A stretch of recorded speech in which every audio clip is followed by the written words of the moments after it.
días y en la última foto se dieron cuenta de algo oculto. Mientras investigaban en la última foto ocurrió algo insólito. Esto pasaba en los años 60, cuando Chester es arrestado aún teniendo 21 años de edad, sospechoso por un delito funesto. ¿Qué sucedería? Te lo cuento. Tres madres de familia salieron a tomar unas vacaciones en un prado llamado Star Bay Rock, un lugar tranquilo y hermoso, lleno de árboles y naturaleza.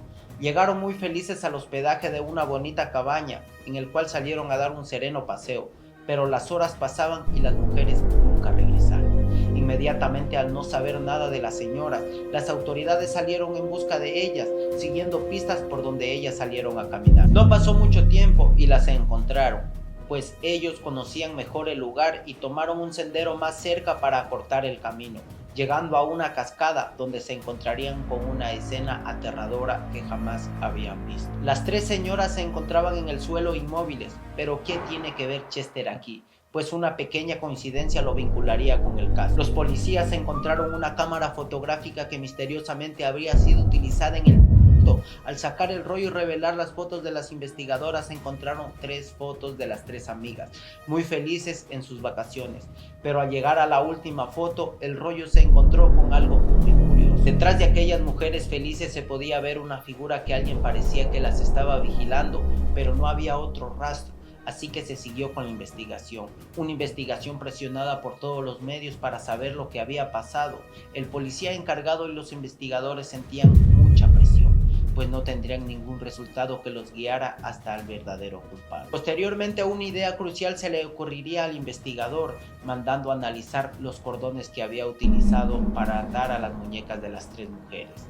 Al analizar con determinación, contó el número de hebras, dando un total de 32. Recuerda este dígito. Salió apresuradamente donde se alojaban las tres señoras. Empezó a examinar todo. Yendo a la cocina, ahí observó un rollo de pistola del carnicero. Se llevó un pedazo para después contar el número de hebras. ¿Te imaginas cuántas fueron? Al tener coincidencia, el policía puso a interrogar a todos en la cocina, incluyendo a Chester. Después de 1 hora y media en el polígrafo del especialista, estaba seguro de que Chester era el culpable del acto desgarrador. No existían pruebas suficientes para acusarlo, pero fue detenido, siendo uno de los pocos trabajadores con un historial penal manchado, pues había sido acusado de agredir a una niña de 12 años.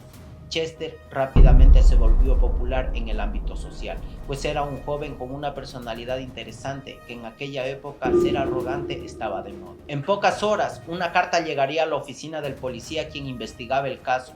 ¿Quién envió la carta? Una maestra de dicho sector afirma que Chester era causante de dicho incidente. El policía, sin dudar, presentó a Chester en la sala de identificación. Lo reconocieron al instante. Supuestamente había capturado al posible responsable. Luego de esto tendría un largo interrogatorio donde terminó confesando ser culpable con las tres señoras. Algo inesperado sucedería en su cateo. Chester escondía algo. El policía inmediatamente le colocó cadenas de metal y, presionado por los medios, se realizó una minuciosa reconstrucción de los hechos. Pero solo 24 horas después pasó algo inaudito. Chester negaría todo y se declararía inocente. Muy tarde para hacerlo, pues ya era llevado a juicio por dos fiscales. Uno de ellos sería crucial en su futuro. Los fiscales pedían la... Chester siguió diciendo que era inocente, pero el juez lo sentencia a... El caso se cerró, pero mientras pasaba el tiempo se revelaban fragmentos de dicho caso.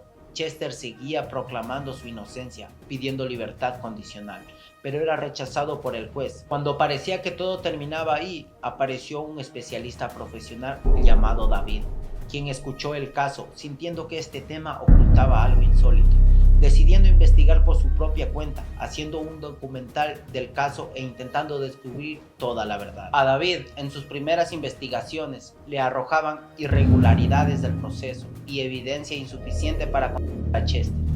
Imagínense que inclusive se llegó a crear una asociación llamada Liberen a Chester Wiggum.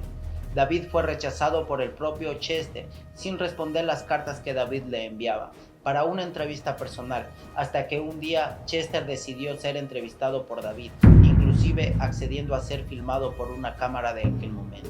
David salió totalmente confundido de dicha entrevista. Chester relató ser inocente, revelando más especificaciones, mencionando que en aquel día de la reconstrucción de los hechos le dijeron lo que tenía que hacer y qué decir en dicho momento, describiendo que los agentes lo golpearon y amenazaron incluso con la silla eléctrica, así como también a su familia. Y por eso se echó la culpa del caso. ¿Hablaba con la verdad o estaba fingiendo como si fuera un actor de cine? En aquella entrevista se le notaba en su rostro mucho dolor y sufrimiento. David le creyó y salió muy valiente y energético en busca de la verdad, encontrándose con varias sorpresas, poniéndose en contacto con la abogada de Chester, quien le mostró los argumentos del caso.